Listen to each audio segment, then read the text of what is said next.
Good afternoon. कब से share बाजार में हुआ? सर ज़्यादा टाइम तो नहीं हुआ। पिछले ईयर लॉकडाउन में स्टार्ट की थी, मई में, लास्ट मई में।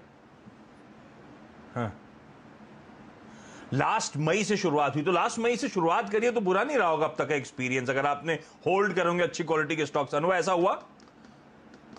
हाँ, यस सर, स्टार्टिंग में ही मुझे होल्ड करना पड़ा था। और उस टाइम मैं जिंदल स्टॉक ली थी, तो मुझे हाँ 3 और 4 मंथ के लिए होल्ड करना पड़ा था। उसके बाद तो ठीक रहा है अभी तक। हाँ। तो अनुभव आप करते क्या हो अभी इस समय? ट्रेडिंग, छोटी अवधि मुनाफा आया बुक कर लिया, या लॉन्ग टर्म पोर्टफोलियो कंस्ट्रक्ट करने की कोशिश कर रहे हो आप? नो सर, लॉन्ग टर्म के लिए तो नहीं, शॉर्ट टर्म के लिए ही करती हूँ। प्रॉफिट मिलने पे फिर निकल जाती हूँ। और तो खुद ही की स्टडीज होती हैं या ब्रोकर के थ्रू कॉल्स आते हैं? कैसे हो रहा है ये नहीं ट्रेडिंग इस समय? नहीं, husband, I am married, husband से और फिर ब्रदर इन लॉ हैं, उन लोगों से डिस्कस करके लेती हूँ। तो तो वो लोग भी एक्टिव हैं और आप भी एक्टिव हो, तो डाइनिंग टेबल पे सब मिलके यही बातचीत करते रहते होंगे स्टॉक्स की? यस सर, कभी कभी तो हो जाते हैं साथ में डिस्कस। अच्छा, तीन तीन क्वेरीज हैं अनुवा की। अनुवा, समय रहा तो तीनों सॉल्व करूंगा, लेकिन इस समय जो सबसे इंपॉर्टेंट आपको लगती है उस स्टॉक से शुरू करिए। ओके सर, मुझे अभी पीएनबी के बारे में जानना था।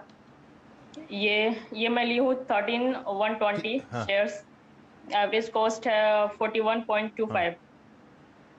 तो मुझे इसके बारे में जानना था, मुझे कितना टाइम होल्ड करना पड़ेगा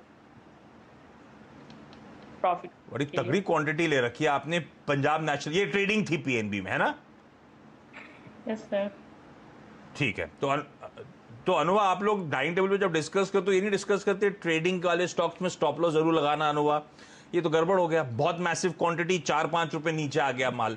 अब क्या करना है यस स्वाति? सर। इसमें वॉलेटाइल है ये काउंटर, नो डाउट, पर हाँ ऑफ लेट हाईलाइट है कि लोस से कुछ रिकवरी दिखाने की कोशिश कर रहा है।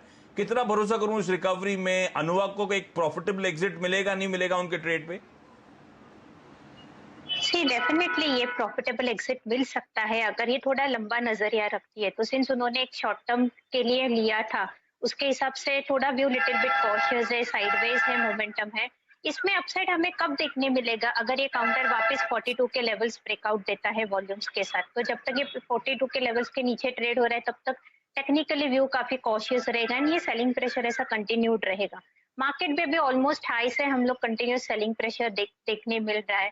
तो मेरी राय यही होगी, अगर आप छोटा टर्म के लिए लिया होगा तो 35 रुपीज का एक इमीडिएट सपोर्ट लेवल है, वो एक स्टॉप लॉस रख के आप अपने लॉन्ग पोजीशंस होल्ड कर सकते हैं। ऊपर में एक बार 42 का ब्रेकआउट दिया तो इसमें क्षमता है 50 के लेवल्स तक जाने की, तो वहां पे आप अपने प्रॉफिट्स बुक कर सकते हो। अरे स्वाति, लॉकडाउन का समय और आपके पीछे इतना ट्रैफिक क्यों? हाँ, ट्रैफिक तो चालू ही रहता है, लॉकडाउन का कोई इम्पैक्ट नहीं दिख रहा है। जैसे मैं अभी फिलहाल मैं डोंबिवली में रह रही हूँ, तो यहाँ पे लॉकडाउन भले ही गवर्नमेंट ने अनाउंस किया है बट हाँ, public is not following the lockdown rules. पर वो पर वो नाइट कर्फ्यू है, अभी तो सब अलाउड है। पर ठीक है, अच्छा लगता है ट्रैफिक की आवाज सुन के भी जब घरों में सब बंद रहते हैं। तो क्विकली क्विकली दिल्ली जा रहा हूं राखी के पास। राखी महेश्वरी आपको आपकी स्क्रीन पर नजर आएंगी। राखी, कब से शेयर बाजार में आप? हो गए हैं। हेलो। हाँ राखी, आवाज आ रही है आपकी, बताएं। हाँ जी सर, 3 इयर्स हो गए हैं। 3 इयर्स और हो गए कैसा सर रहा अब स्टॉक तक में। शेयर बाजार में जर्नी? सर बहुत अच्छी रही, कोरोना में अरे सब कुछ वाह, वो दिखा आपकी दिया। स्माइल बता रही है, मतलब पैसा घर आ रहा है, बढ़िया। हाँ जी। हाँ तो मैं एक काम करता हूँ, आप बने रहो। क्विकली छोटा सा ब्रेक ले रहा हूँ। राखी का जो सवाल है उस पर बातचीत होगी। अनुआ के पास वापस जाना है, उनकी बाकी क्वेरी सॉल्व करनी है, लेकिन एक छोटे से ब्रेक के उस पार।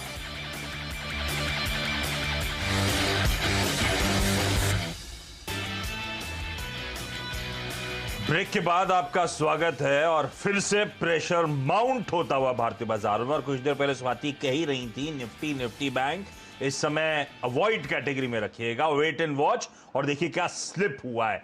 निफ्टी बैंक स्क्रीन पर लेकर आइए। अब 3/4% की कमजोरी, 250 अंकों का दबाव। निफ्टी लाल निशान में, सेंसेक्स में 1/4% की कमजोरी आती हुई। क्विकली कुछ स्टॉक्स जरूर मेंशन करना चाहूंगा जिनसे ये प्रेशर बढ़ता हुआ। IndusInd bank, intraday charts fire करिएगा डायरेक्टर साहब। इंडसइंड बैंक, कोटक महिंद्रा बैंक, दोनों प्राइवेट बैंकिंग स्पेस के मेजर्स अच्छा खासा प्रेशर झेलते हुए, शायद ये बड़े रीजन बना है निफ्टी बैंक में जो दबाव आया है। इसी कड़ी में एक्सिस बैंक और एसबीआई को दिखाइए, उसमें भी इनके वेटेजेस तगड़े, इसमें भी प्रेशर माउंट होता हुआ। और ऐड कर दीजिए इसमें देश के 2 सबसे बड़े heavyweight banking stocks, HDFC bank, ICICI bank.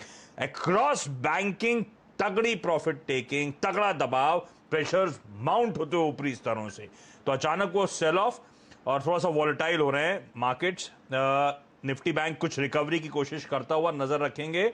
Broader markets आने की एक रिस्पाइट है, मिड कैप्स में 2/3% का उछाल और मार्केट ब्रेथ पॉजिटिव है। 5:3 का रेशियो, यानी कि हर 8 में 5 शेयर्स इन ग्रीन मजबूती के साथ ट्रेड कर रहे हैं। लेकिन क्विकली राखी के पास जा रहा हूं, वापस दिल्ली। राखी, सवाल पूछें। जी सर, मेरा बंधन बैंक से रिलेटेड है।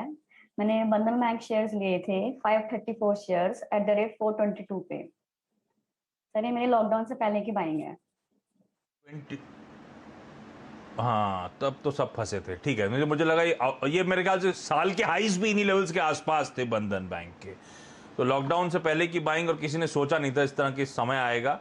तो क्या करना है, हालांकि लोज से रिकवर भी हुआ है स्वाति, अच्छा खासी रिकवरी आई है। मेरे ख्याल से सब 200 लेवल्स के लोज थे बंधन बैंक के। क्या करना चाहिए?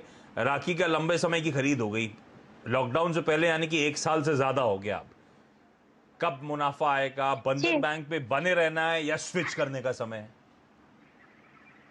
डेफिनेटली ये पर्टिकुलर काउंटर थोड़ा टेक्निकली अगर सिर्फ मैं बात करूं तो मुझे वीक नजर आ रहा है। जो भी उसके इंपॉर्टेंट मूविंग एवरेज है आशीष जी, जैसे कि 50, 100, 200 डीएम हम लोग काफी इंपॉर्टेंस देते हैं, ये सब ब्रेकडाउन में आ रहा है।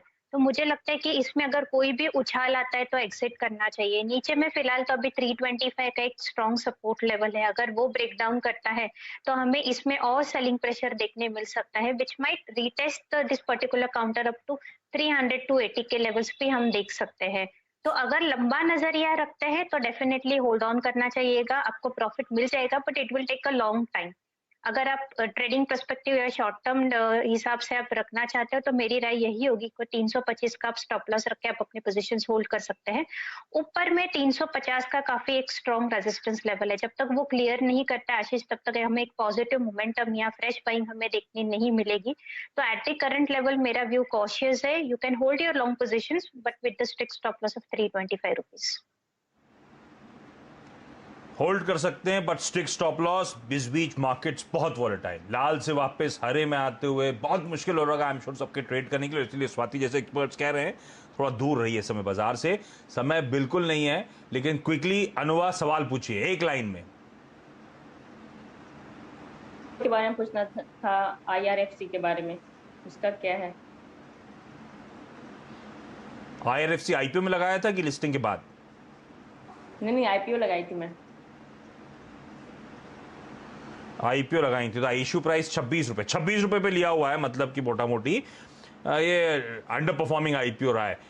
ज्यादा लंबा नहीं क्योंकि जनवरी में लिस्ट हुआ था स्वाति, लेकिन हमारे पास 3 महीने के चार्ट तो होंगे। कुछ पता चल रहा है उस चार्ट को देखकर क्विकली? नहीं आशीष जी, चार्ट्स में इतने कोई डिटेल्स नहीं है, बट नीचे जिस हिसाब से मैं रैली देख रही हूँ काफी वीकनेस है ये पर्टिकुलर काउंटर में। हो सके तो 20 रुपए का स्टॉप लॉस रखिएगा एंड ऊपर जैसे ही आता है तो इसमें से एग्जिट कीजिए, एग्जिट करिएगा। और कभी फंडामेंटल कॉल लेना हो, कोई एक्सपर्ट जुड़ेगा तो आप टीवी सीधी सी आवाज देखते रहिएगा। एक हुक के तौर पे मेरे लिए हो गया, आप जो बने रहिएगा। मैं कभी ना कभी क्वेरी जरूर किसी फंडामेंटल एनालिस्ट से भी पूछ लूंगा। लेकिन ठीक है, इसमें वीकनेस है, इसमें तो कोई शक ही नहीं है, वो चार्ट क्लियरली पॉइंट आउट कर रहा है। चलिए इस नोट पर अनुवा, राखी, आप दोनों का जुड़ने के लिए धन्यवाद। स्वाति आपका भी।